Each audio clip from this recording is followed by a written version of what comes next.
Assalamualaikum warahmatullahi wabarakatuh. Jumpa lagi dengan saya Ferry Haryanto, alumni SMA Negeri 9 Malang angkatan 9. Jumpa lagi di channel Kawan 9 Malang, channelnya Arek SMA Negeri 9 Malang.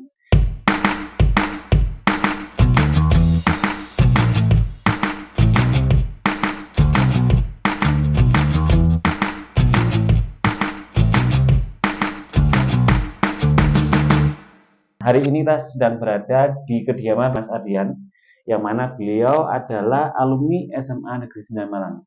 Angkatan berapakah beliau? Kita tanya langsung ya ke beliaunya sendiri. Oke, Mas Ardian, sehat Mas? Alhamdulillah. Mas, sebelum saya tanya-tanya lebih lanjut, boleh diperkenalkan Mas nama lengkap jenengan sama mungkin angkatan berapa sih sama dulu Mas? Perkenalkan, nama saya Ardian Setiawan. Saya owner dari Roti Juna. Saya lulusan SMA 9 angkatan pertama. Pertama.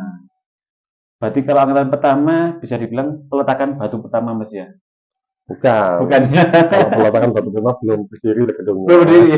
Posisi sampean masuk fisik gedung sudah ada Mas ya berarti ya? Visit gedung sudah ada, pada waktu itu hanya 3 kelas saja. 3 kelas saja. Kalau dari pertama dulu angkatan sampean, tampilannya seperti apa sih Mas? Dan kalau sekarang kan pagarnya udah bagus. Kalau iya. zaman saya sendiri di kelas 9 itu pagarnya pagar luntas. Kalau zaman sampean Dulu sebenarnya pagarnya juga luntas, tapi masih baru tahap penanaman kayaknya ya. oh, tuh. Iya. Penanaman. Tapi di situ ada pagarnya pada waktu kawat berdiri. Jadi untuk mungkin sebagai batas wilayah dan juga ada gedung baru. Gedungnya baru. Jadi maksud saya tadi 3 kelas, tapi tingkat. Berarti ada 3 kelas lagi untuk adik kelas kita sendiri. Di bawah itu ada 3 kelas, terus di atasnya lagi ada tahap pembangunan masih. Sudah jadi untuk nanti angkatan kedua. Mas, kalau sama angkatan pertama ya, kan biasanya setiap angkatan ada yang proses MOS. Kalau sama angkatan pertama, yang ospek atau yang MOS siapa Mas? Pada waktu itu kan kepala sekolah kita namanya Bapak Kamilun Mutadin, itu kepala sekolahnya SMA 7. Oh gitu. Jadi kita MOS-nya digabung dengan SMA 7. Jadi yang MOS kita ada kakak kelas dari SMA 7. Berarti Pak Kamilun dulu itu sempat jadi SMA 7 sama SMA 9. Itu ada pergantian khusus untuk kepala sekolah SMA 9. Berarti hampir sama dengan Pak Pri Mas ya. Pak Pri dulu kan juga dia kepala sekolah SMA 5 selain SMA 9. Ya. Pada waktu zaman saya sih kalau kelas 1. Setelah itu ada almarhum Pak Suryani Ripandi. Kalau saya Pak Pri masih belum tahu ya. Oh, belum tahu. Ya, karena saya pertama itu Pak Kamilun, terus kedua Pak Subianto. Pak Subianto. Pak Subianto sih yang ketiga. Sampai saya lulus namanya Pak siapa namanya? Pak Pri juga. Ya. Pak Pri. Tapi beda, bukan Pak. Ya, Pak Pri yang angkatan saya mungkin. Pak siapa namanya tuh? Masa Allah lupa saya. Kandung umur ini. Baru umur udah lupa sih. Mas berarti angkatan pertama tahun 90 berapa Mas? Tahun angkatan pertama itu 93, lulusnya 93. Tahun 96. 93, 96. Berarti saya masih baru masuk SD. 93. Ada nggak guru yang sampai saat ini masih aktif ngajar di zamannya sampean? Kemarin waktu pas kita menghadiri ulang tahunnya SMA 9, masih ada satu guru namanya Bu Intias. Oh iya Bu Intias. Oh gitu. Berarti pada saat sekolah itu di angkatan pertama ya, Bu Intias sudah mengajar. Bu Intias itu mengajarnya di tengah-tengah. Jadi ketika kita kelas 2 atau 3 gitu baru beliaunya masuk. Oh gitu. Udah nikah belum Mas itu ya? Belum kayaknya. Masih. Pada waktu itu yang belum nikah, yang saya ingat ya, Bu Intias sama Bu Eri. Bu Eri. Iya. Oh. Jadi beliaunya nih gurunya masih muda pada waktu itu. Oh, berarti kayak paling muda. Baru lulus kuliah terus ngajar gitu mungkin ya. Karena setelah lulus SMA itu emang langsung terjun ke dunia bakery. Mungkin kerja dulu atau kuliah dulu atau jadi perjalanannya Pak panjang sekali ya. Wah siap. Cemilan. Jadi dulu itu saya lulus SMA itu sebenarnya mau kuliah tapi males. Malesnya gimana? Karena kan saya ini dulu angkatan fisika ya, kelas fisika. Oh, kelas fisika. Jadi kayaknya sudah judik sekali dengan pelajaran-pelajaran. Inginnya kerja dulu. Ingin kerja nanti setahun baru kuliah. Qadarullah ketika saya kerja, kok kenaan Mas. Ya, setiap bulan dapat duit. Gak ada duit. Nah, Ya, itu benar-benar. enakan sampai lupa kuliah. Lupa kuliah. Tapi alhamdulillah pertama itu kita kerja di paman saya. Paman saya itu punya usaha kerajinan kulit. Oh, Ya, siap. kerajinan kulit di situ. Kita kerja di situ selama berapa tahun. Tapi habis itu kena krismon. Oh, 98 berarti Mas ya? Iya, kena krisis moneter. Mhm. Saya beralih ke marketing. Saya masuk ke suatu marketing. Dari marketing ini saya kurang lebih 4 tahun dan kita ekspansi ke NTB, ke Lombok. Balik lagi, nah di sinilah ketika kita balik, kita ketemu dengan teman yang punya usaha bakery. Di situ kita coba-coba. Karena memang dasarnya saya dari kecil suka masak ya, hobi masak. Saya coba-coba bikin kue, ternyata kok mengasihkan, terus lanjut. Setelah dari teman saya itu ada lowongan untuk mencari asisten bakery, akhirnya saya masuk situ, dan alhamdulillah bertahan sampai 16 tahun, sampai 20 tahun 16 di dunia tahun. bakery. Dan bakerynya yang sampean masukin sekarang masih Bakerynya bertahan? masih ada, bertahan, malah jadi ikonnya Kota Malang. Jadi saya masuk situ, saya ini angkatan pertama juga. Berarti perintis juga. Jadi pada waktu itu saya masuk di perusahaan bakery namanya Citra Handicast Cake and Bakery. Saya di situ awal pertamanya buka outlet di Sulpat. Oh iya, Ya, depannya sebelahnya Masjid Abdillah. Masjid Abdillah. Habis itu setiap tahun buka lagi sampai di Pasuruan, sampai di Probolinggo, sampai di Sidoarjo, Batu. Kan pabriknya ada di ini Mas ya, Sulfat ya? Pabriknya ada di Sulpat, terus gudangnya ada di Pandanuan. Besar tuh sekarang ya? Alhamdulillah sampai sekarang. Kenapa Mas kok sampai memutuskan untuk? Jadi pada waktu itu kan saya sudah kerja di situ kurang lebih 16 tahun dan pada waktu juga pas COVID, di awal COVID itu kan semuanya usaha kok. Koyang semuanya. Salah satunya perusahaan kita. Gitu. Cuma alhamdulillah perusahaan kita ini nggak sampai untuk memecat orang. Cuma sistemnya diganti on off. Salah satunya itu. Terus salah keduanya anak saya yang sekolah kan belajarnya daring di rumah. Oh iya. Dan butuh perhatian dari orang tua. Dan kebetulan juga 2 tahun sebelum saya resign itu saya sudah mulai usaha karena kita sudah punya alat. Nah, cuma yang jalankan istri saya. Makanya saya pikirnya kalau istri saya sudah menjalankan usaha selama 2 tahun, nanti anak saya daring sekolah, nanti siapa yang mengawasi? Akhirnya saya putuskan saya untuk resign. Ya kita fokus untuk menjalankan usaha sama fokus untuk pendidikan anak. Usahanya sendiri di dunia bakery juga atau usaha saya memang di dunia bakery, namanya Robi Juna. Nah, cuma pada waktu itu saya tahun pertama saya tidak terjun ke bakery, tapi saya nyoba untuk beralih ke masakan.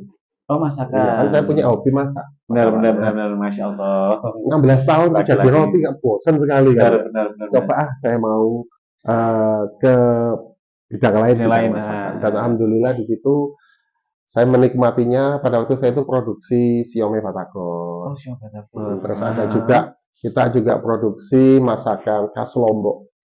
Apa itu khas Lombok? Khas Lombok, khas istri saya. Itu ada namanya ayam taliwang. Ayam taliwang. Dan ada menu-menu kondimennya seperti pelecing kangkung, terus ada beberuk dan lain-lain. Terus ada juga nasi namanya balapuyung juga. Balapuyung. Cuma alhamdulillah 1 tahun itu saya kena COVID, Mas.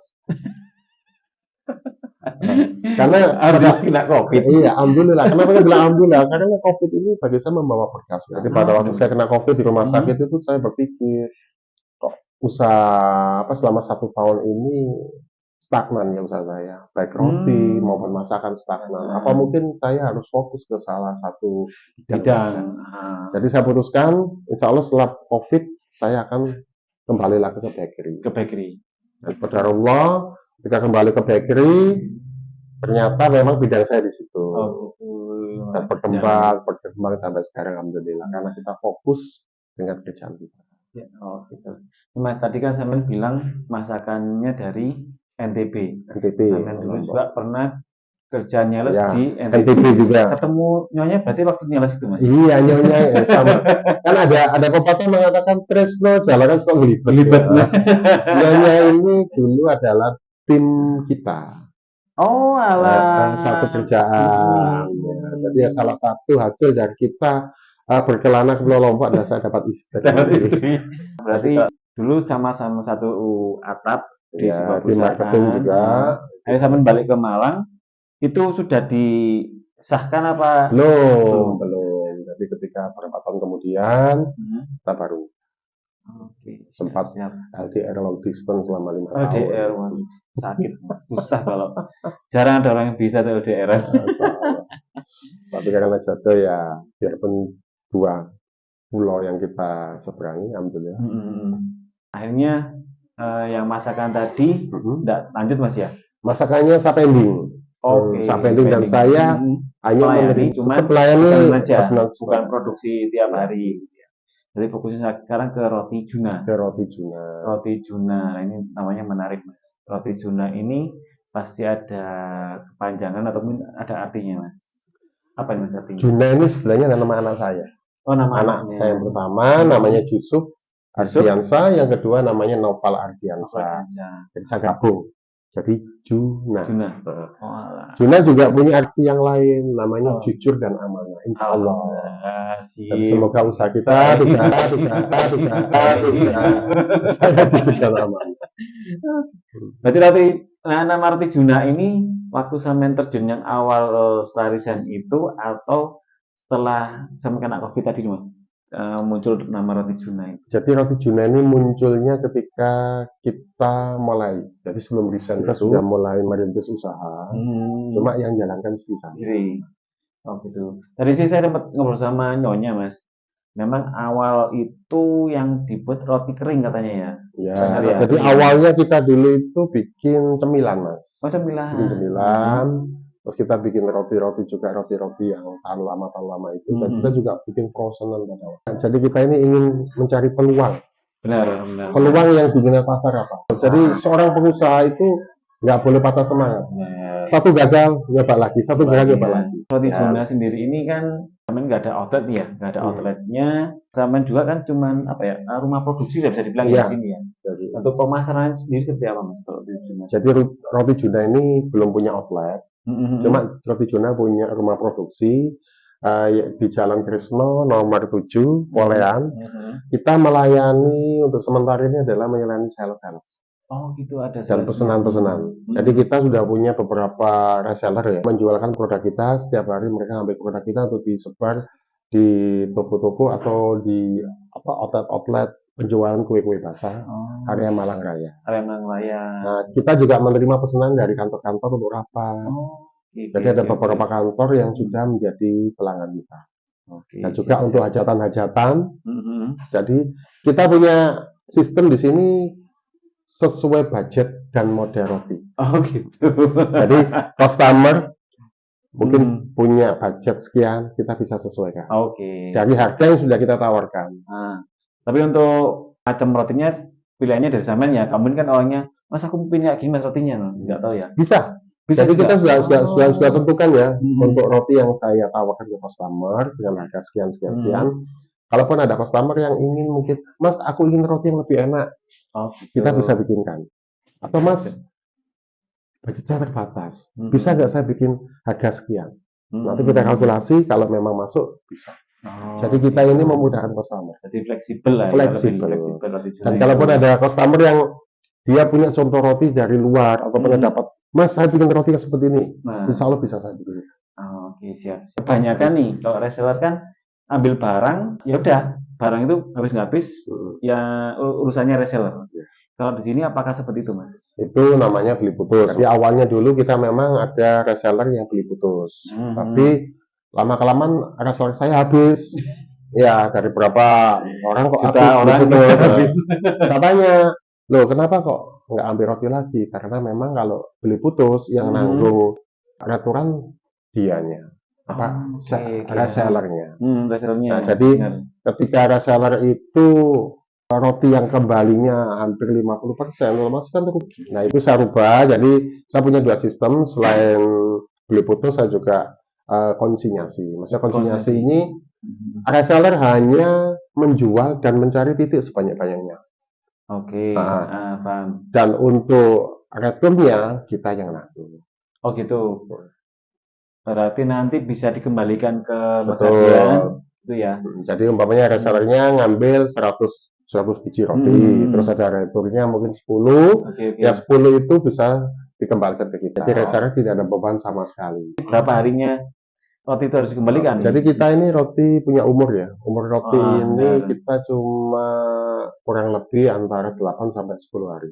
Layak makannya. Layak makan. Layak makannya. Oke. Tapi layak jual karena kita juga Oh, ada dua. mengutamakan rotinya masih kelihatan Oke, mumpuk kualitas ya. bagus-bagus ya. Itu kurang lebih antara 4 sampai 5.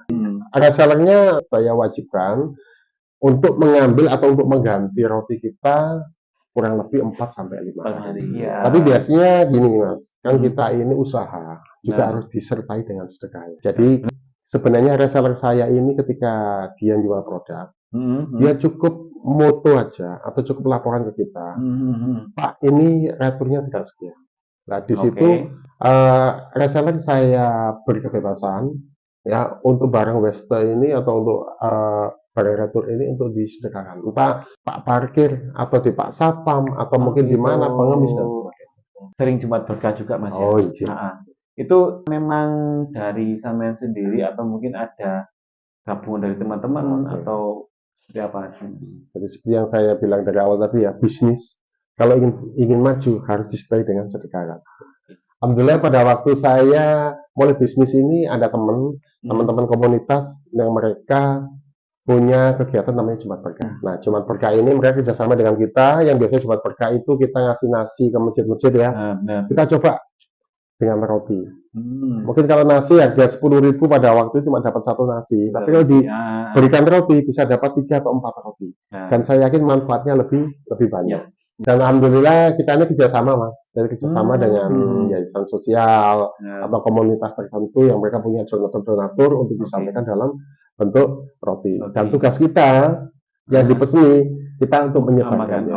Dan alhamdulillah sampai sekarang pun juga roti Juna Istiqomah bisa menyelenggarakan Jumat Berkah sampai saat ini. Alhamdulillah. Sudah berapa ini Mas tahun? Atau berapa? Kurang lebih 4 tahun Mas. 4 tahun sudah. 4 tahun. Jadi ketika kita memutuskan untuk fokus ke roti, kita sudah mulai sedekah itu. Dan alhamdulillah. Jadi bisnis kita semakin naik. Seperti yang dijanjikan ya. Ketika kita bersedekah, bukannya tambah turun rezeki kita, tapi rezeki kita pasti tambah naik. Akan dilipat gandakan sama Allah. Saya pernah lihat sampean juga di dunia UMKM ada. Jadi pembicara kalau saya pembicara terus talkshow terus kemudian di beberapa sosmed ya kalau sosial media juga terpampang wajah sampean. Nah, itu di mana itu? Itu Mas di berita-berita. Itu kok bisa sampai ke sana tuh gimana ceritanya Mas? Makanya qadarullah. Kalau bagi saya ini adalah sesuatu yang dimudahkan sama Allah supaya bisnis kita lebih lancar karena sedekah tadi. Jadi salah satu kunci kita untuk bisa sukses adalah marketing Mas. Di sini saya bagi tugas. Jadi untuk produksi saya fokuskan yang megang istri saya. Dan saya fokusnya ke marketing. Dan marketing ini bukan hanya menawarkan produk, tapi kita di sini terjun mengikuti atau gabung dengan komunitas-komunitas tertentu. Jadi kita kembangkan komunitas-komunitas kita. Dulu awalnya dari Jumat Berkah ini saya kenal dengan komunitas namanya Rumah Makan Rakyat. Dari MRR ini saya bisa dikasih kesempatan untuk namanya cooking class. Cooking class. Oh iya benar. Itu saya ngajar cooking class. Nah, dari cooking class ini saya dikenal dengan beberapa orang. Akhirnya saya bisa gabung ke MCC. Oke. Dan alhamdulillah di MCC saya punya tugas yaitu di bagian subsektor kuliner. Nah dari MCC ini karena di sana juga orangnya boleh dibilang dari berbagai macam subsektor ya. Nah, kita kenal dari situlah kita bisa dikenal dan insya Allah marketing itu akan mengikutinya. Ketika kita melakukan produk, kita pernah diliput di beberapa stasiun TV seperti Kompas TV, Batu TV.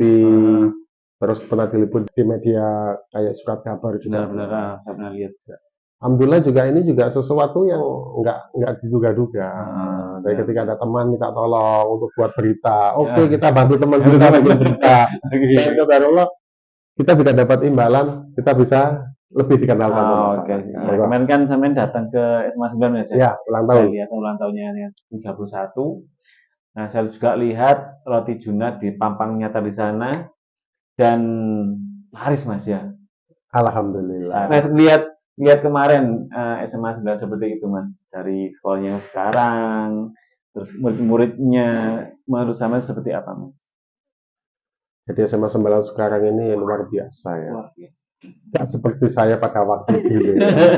Bener. Jadi SMA 9 sekarang ini jadi SMA yang terfavorit. Favorit. Ya. Karena juga di sana fasilitasnya, juga gedung-gedungnya, semuanya luar biasa. Luar biasa. Malah saya ingin kembali lagi sekolah di SMA 9. Saya dulu sampai saya lulus, musola nggak ada. Musola nggak ada? Nggak ada. Lapangan juga, lapangan olahraga nggak ada. Aula udah ini. Aula nggak ada, aula. Aula belum ada. Belum ada. Jadi pada waktu itu ya cuma ada tambahan kelas saja. Oh, Ada gitu. tambahan kelas Yang di di atas depan, itu di ya? Oh, depan. depan. Ya. Jadi yang bangunan utama tingkat itu untuk kelas 1 sama 2, terus bangun lagi untuk kelas 3 yang depannya. Lapangan pun juga masih tanah. Ya, iya. Hujan kan ini Mas. Ya, jeblok. Jeblok. Ya. Terus saya pernah dapat cerita juga Mas. Pernah kejadian itu waktu pelajaran. Ada sapi masuk Mas. Iya, ya memang kan terbuka pada waktu itu ya. Oh, Jadi memang yang dipakai cuma depan saja. depan aja. Sampingnya masih bolong. Jadi sapi masuk, kambing masuk, gitu. Ikut sekolah. Ya, ikut sekolah sambil makan-makan tanaman yang kita tanam gitu ya. Dan kita suruh nanami bunga-bunga itu ya. Makan. Jalan ke atasnya dari bawah katanya juga licin dulu Mas. Ya, kalau pas hujan licin, memang kan masih tanah. Tapi alhamdulillah, biarpun fasilitasnya terbatas, tapi sangat membekas di hati sampai sekarang. Dan itu menjadi suatu cerita yang sangat membanggakan bagi kita ketika kita reuni bersama-sama. Benar.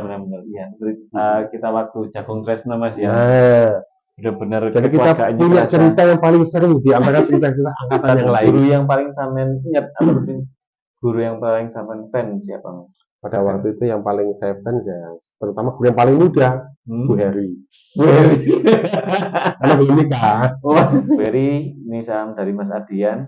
Mungkin kapan kita temukan ya Bu Heri sama Mas Tapi Adian. sebenarnya saya ngefans semuanya kok. Ngefans semuanya, iya, ngefans semuanya. Ya, biar ada. Tapi yang paling ngefans Bu Heri. Karena wali kelas saya.